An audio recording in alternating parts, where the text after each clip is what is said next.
My name is Bruce Smith. Thanks for coming along to listen to my talk. I'm a geologist. I've been looking for mines of any kind around the world for about 30 years. So I'll give you a talk today about Radius Gold, what we're doing. It's a geological story, so it's a story about, what we're going to find and where we're going to find it. So we've got a small team at Radius.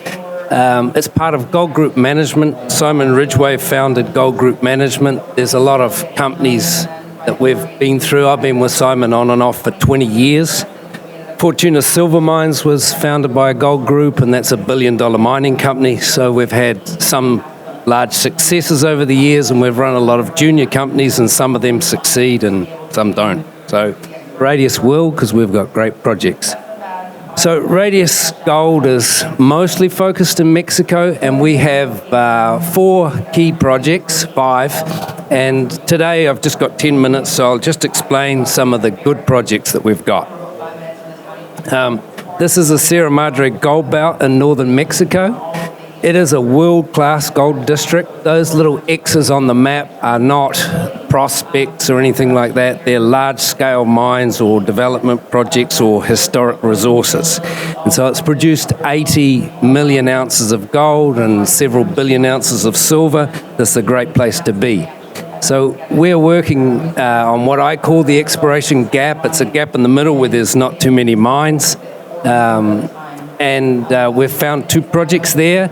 And I just put these circles on here because those are the mines or resources or ex-mines of our partners. Our partners in Mexico, joint venture partners on a couple of our projects, are Fortuna Silver and Pan American Silver. Pan American Silver, most people know it. It's the second largest silver producer in the world. Fresnillo is a Mexican company listed on the London Stock Exchange. It's the world's largest silver producer. So we've got 2 of the world's largest producers, and they're funding our projects, and that would give you an indication that obviously they think they're big. So I'll talk first about the Amalia Project. It's a large-scale, 10,000-hectare project. We've drilled 67 holes, 23,000 meters completed in the last 4 years. To give you a brief overview, we've got over 10 kilometers of veins, and we have been able to drill so far 3 parts of that. It's quite mountainous. You saw some of the photos. We drilled here first because that's where there was a road in. There's no roads to this yet, but we drilled here as well because the road kind of wound down the hill, and we flew a helicopter rig into this part, but there's a lot more to drill. So these are the 3 main areas that we drilled, and to give you an idea of the kind of intercepts we're hitting, very wide widths and very high grade. So on the Amalia structure, 44 meters at 12 grams and 300 silver. The same on California, very wide widths for epithermal systems, and El Cuervo as well. Up to 90 meters thick in an epithermal system is fantastic. So this is some long sections. There's a lot of data on there, and I don't expect you to be able to read it or understand it properly, but the red and the purple are, high-grade, thick mineralization. And you can see that, this California, El Cuervo, it's open all around there. That drill hole is 13 meters wide at 800 silver and 10 grams gold, right? So very good widths, very high grade, and open all the way around. And there's a new chute. You can see that the terrain is very steep up here. We didn't drill that yet because we haven't put a rig on that terrain, but the best part of the vein is up here on the steep bit. California, the distance between here and here is about 300 meters. California, the distance between here and here is 1 kilometer. It was drilled at much wider spaces because the land was flatter. Yep, so we could put the drill rig, 200-meter space lines, and that ore chute there, we don't have a resource calculation that's public, 43101, because our partners, Pan American, are a big company. They're only going to put out a multi-million ounce resource. But we're close to 1 million ounces, and that ore chute there is There has been some published analysts that have said there's about 500,000 ounces in there. That's only 100 metres, 150 metres across. It could fit between these drill holes. So there's a lot more to discover on that project.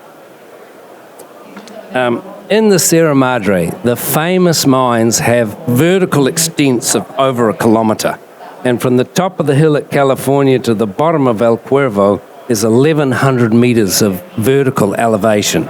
And the big mines of Mexico, they go down 1 kilometre or more. So there's plenty of room for discovery at depth and also on all the targets that we haven't drilled. A number of these targets up here, like Almias, has outcropping 10-gram gold. Oro Viejo, we've got gold samples to 20, 30 grams there, kilos of silver. It's just downhill, and currently we have 60 pads under construction in here. The project is paused at the moment because our partner Pan American Silver, as you know, or some of you might, they've just done a deal with Yamana. So they've just acquired 1.5 million hectares of new exploration licenses and 6 new mines, and so they're a bit, organising that new merger. So this is paused for a while, but meantime, we've got another project down the road with Fresnillo. This is what I call a hidden mining camp discovery. I walked in there with this guy, Javier, 2 years ago, and it's covered, so it wasn't seen before. It's a historic mine. It's got a cap of ignimbrites on the top, so you can't see it from nearby or from the air. It's basaltic hosted, so that's black. It's not obvious. That's the mine portal. Javier's pointing at the mine portal, and it doesn't look like anything interesting in that photo. It's a waste dumps, and they don't look very interesting at all. But when you get inside of it, it's a huge underground system that was mined in the 1800s, probably stopped at 1910 at the Mexican Revolution, and nobody's ever been back. And just to give you an idea of scale, that guy is one of the local Tarahumara people who live there. There's not many people who live there. And the roof height of that cavern is 30 metres. So the entire inside of that historic mine is probably as big as this building here. The room that we're in was what it's like to walk in there. Never been sampled before, since the 1800s. Breccia mineralisation, stockwork mineralisation, disseminated mineralisation. We just published this morning from our partners metallurgical results. It's a very unusual system because it's silver chlorides in basalt, but it leaches like crazy. So 92% leaching in silver is, silver normally leaches in epithermal systems at about 60%. So this is very easy to process, easy to crush, easy to get the silver out. So that just reduces the size of the deposit you have to find.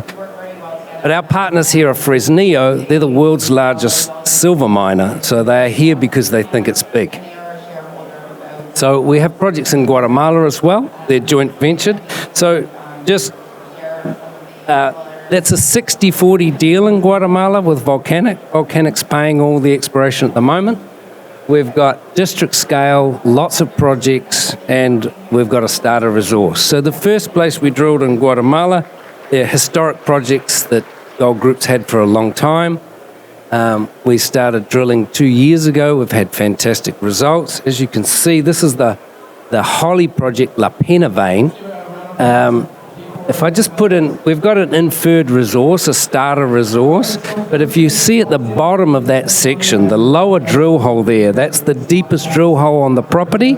It grades 4.5 metres wide at 50 grams gold and 3.9 kilos silver. So phenomenal grades, open at depth. We've currently paused this while we're waiting for Bluestone to permit their mine just down the road. Bluestone is a Lundin family company, funded mostly, and they're in construction phase. They're 50 kilometres down a paved highway, and they expect to get their permit to start constructing soon, and then we could truck this to them. So I'd like to show you a new project that it's a recent discovery in Guatemala. So the Sierra Madre Gold Belt goes right down to Guatemala. Guatemala's not well explored because it's a difficult political country. We've got this new target called Matawa Norte. Just keep your eye on those big faults there. You can see them cutting right across out to Cuba, massive continental scale plate boundary faults. So the famous mines of Guatemala is this thing called Escobal. It's the world's largest primary silver deposit that is currently unmined. So it's a massive deposit. Guatemala is politically difficult, but we're there for world-class deposits. Bluestone, that's the Lundin-funded company. They're in construction on an epithermal mine that was found 25 years ago by Simon, the founder of our company. And Holly, that's the one that you just saw. They're all volcanic hosted. They're hosted in the volcanics. The new discovery that we have, Matawa Norte, is on the plate boundary. It's an orogenic system.